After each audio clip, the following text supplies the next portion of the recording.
So in this section, we're going to look at the structure and the format of a chronological CV.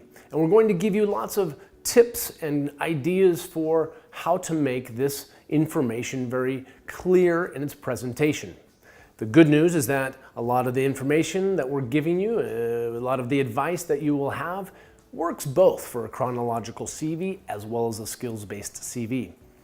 Well, so how do you structure a chronological CV? What type of content do you put in it?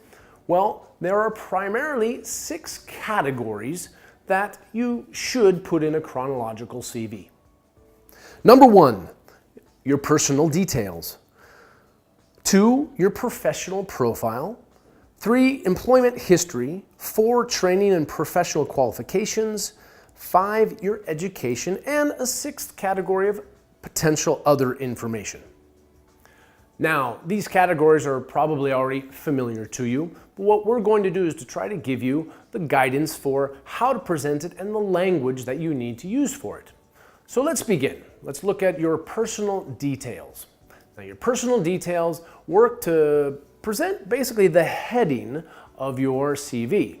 You don't need to put curriculum vitae as a title, and you don't need to put personal details either as a title. You simply need to put your full name, your address, your telephone number, email address, maybe a website that you work with that perhaps you've made, or a blog site, and perhaps a LinkedIn ID or identity that you use to basically identify yourself in your professional persona. Well, now that you have the information that a recruiter can look at to contact you very quickly, as he or she may need to do, next, let's look at your professional profile. This is also sometimes called your objective, and the idea is to put at the top of your CV a very concise, short, powerful, and directed profile statement or collection of abilities that you can use to show your potential employer what you can do. And it's that clear and simple.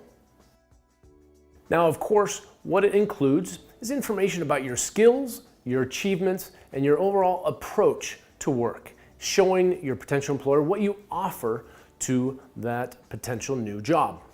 Now, some people say you don't need to include this, but we recommend it. In fact, Susan Adams, writer for Forbes.com, says the following: I do think it's helpful to have a short but specific summary at the top of a resume which emphasizes accomplishments with numbers if possible. So here's an example of what we mean. Meticulous financial analyst who undertakes complex assignments, meets tight deadlines, and delivers superior performance. Possesses practical knowledge in corporate finance and financial markets. Applies strong analytical skills to inform senior management of key financial trends and reduce company expenditure by more than $255,000. Operates with a strong sense of urgency and thrives in a fast-paced setting. Now, as you can see from this example, it has a very clear identification of both job titles, skills, and even success points with some numbers. Now, you might compare this to other ways of putting an objective statement at the beginning of a CV, such as the following. My career objective is to apply and develop my professional expertise and results-focused approach in a fast-moving, forward-looking company and achieve a senior position within the next 5 years. Now, you look at this and you compare the two, and what impression do you have? One has some very specific figures and the other has some very good objectives. One of the mistakes that many people do is they essentially do just what the second version did. They put it in a language of their objective, not necessarily directing it as to what the employer will want. And if you put your objectives, it's good, but it's not really directing it to the job and the company that you're applying to. What human resource professionals want to know is, what can your ambitions do for their company?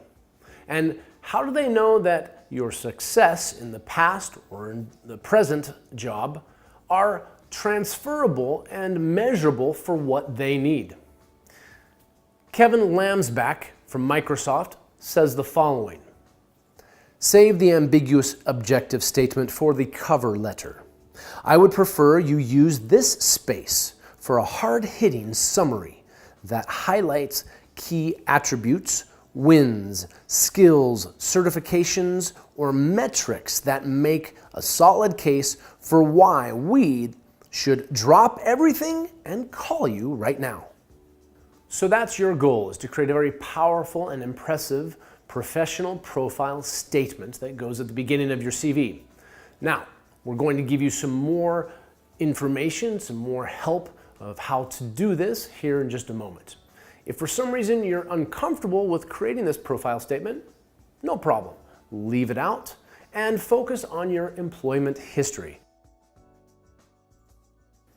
So your employment history, this is your opportunity to show your potential employer what you've done in the past, but not all of it.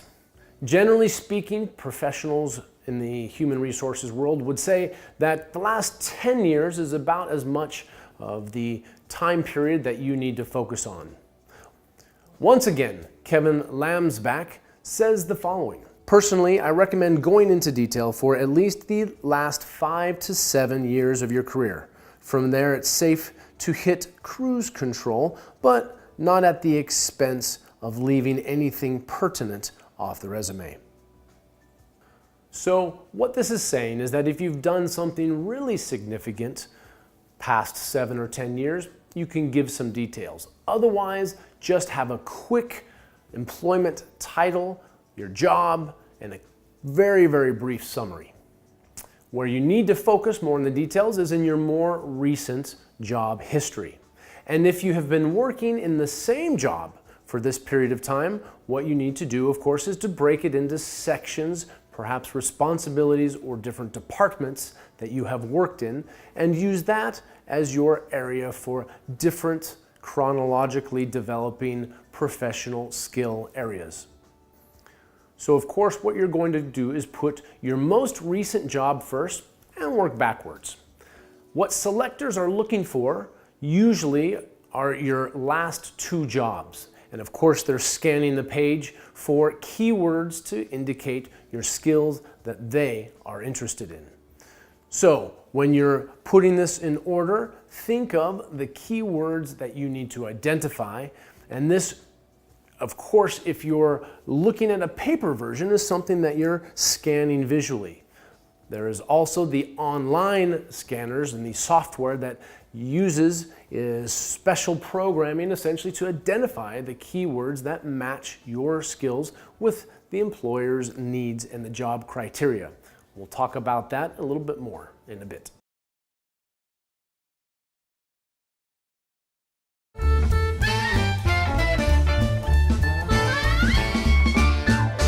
Hi, my name is Matthias, and today we're going to be talking about common mistakes.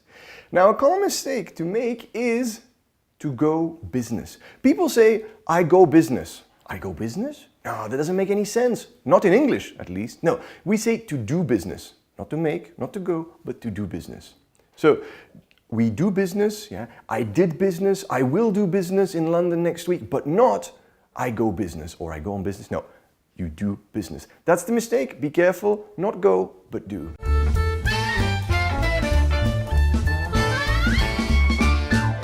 Hi, I'm Anna Collins, and I have an expression for you now, top dog. Top dog, what does it mean? Well, it's not related to animals. Top dog is the person, the boss, the person in charge, the person with the highest authority. So who's the top dog in your company? Who's the top dog in your house? Top dog is a colloquial expression. It's not formal, so be careful how you use it and don't use it in formal situations. But now you know that top dog means the boss or the person who has the most authority.